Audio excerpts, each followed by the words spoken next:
Hey friends, welcome again in Pharmacology Insider by Dr. Nilay Solanki. Today we are going to discuss about G protein couple receptor signaling pathways. So let's get started. Now targets for drug binding. There are four important targets for drug binding. First one is receptor, ligand gated ion channels, G protein couple receptors, enzyme link receptors, nuclear receptors. Second important target is ion channels. Third important target is enzymes. Fourth important target is transporter molecules. So this is about the targets for drug binding. And now we are discussing about the G protein couple receptors in brief. So this GPCR, it is the largest family of receptor.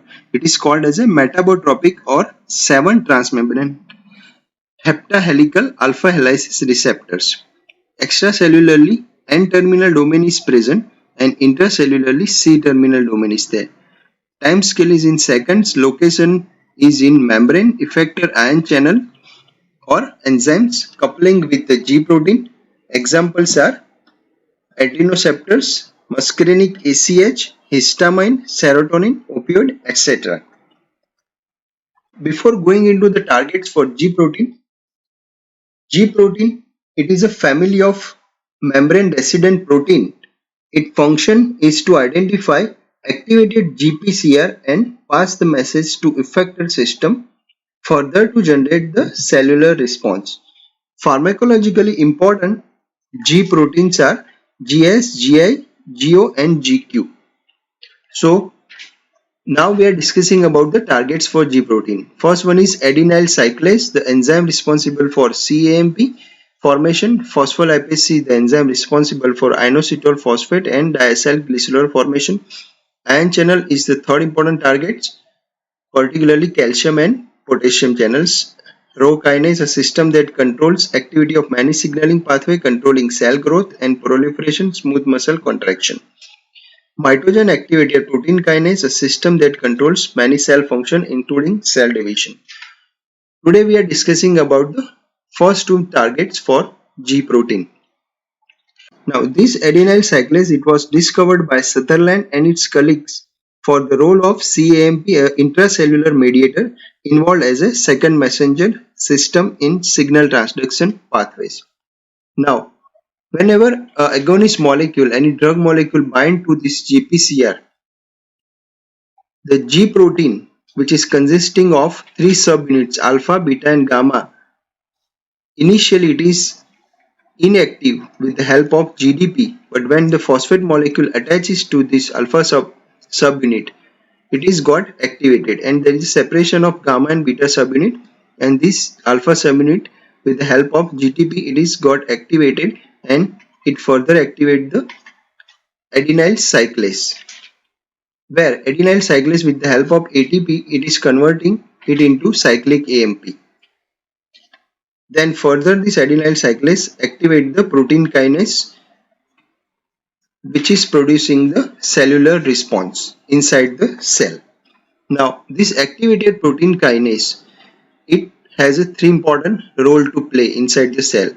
Whatever the inactive lipase is there, it is converted into lipase active form, and where the ADP exchange is happening while increased lipolysis is occurring inside the cell as a response of activation of the lipase enzyme. The second important target, that is glycogen synthase, which is active and it is converted into inactive form with the help of ATP exchange and ultimately reduce glycogen synthesis. While phosphorylase kinase inactive, it is converted into its active form with the help of ADP exchange.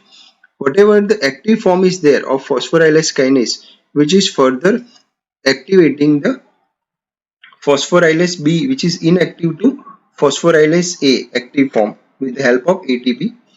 Now this phosphorylase A active form, it is converting glycogen into glucose 1-phosphate with the help of ADP, and this mechanism is linked with the increased glycogen breakdown inside the cell. So this is overall mechanism of adenyl cyclase and CAMP pathways. Then second important target is phospholipase C and inositol phosphate system pathways, where receptor when it got activated, it activates the phospholipase C, which is converting a PIP2 into a diacylglycerol. Now this diacylglycerol is further converted into phosphatidic acid with the help of kinase enzyme, and this phosphatidic acid is converted into PI. This PI is further converting into PIP2 with the help of kinase. Now this PIP2 is converting into the most important component of the system, that is IP3, inositol triphosphate. This inositol triphosphate is converted into IP with the help of phosphatidase enzyme, and this IP is converted into the most basic component, that is inositol, with the help of inositol 1-phosphate. This inositol is mainly responsible for the conversion of the PI inside the cell.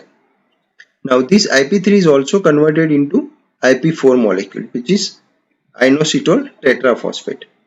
And overall this DAG is responsible for the activation of the protein kinase inside the cell, and the IP3, it is responsible for the release of the intracellular calcium inside the cell.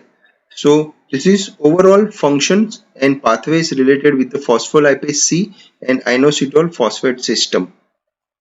And earlier we have discussed about the adenylyl cyclase and cAMP pathway. So this is in brief about the G protein coupled receptor signaling pathways. Thank you all. Please like, share and subscribe Pharmacology Insider.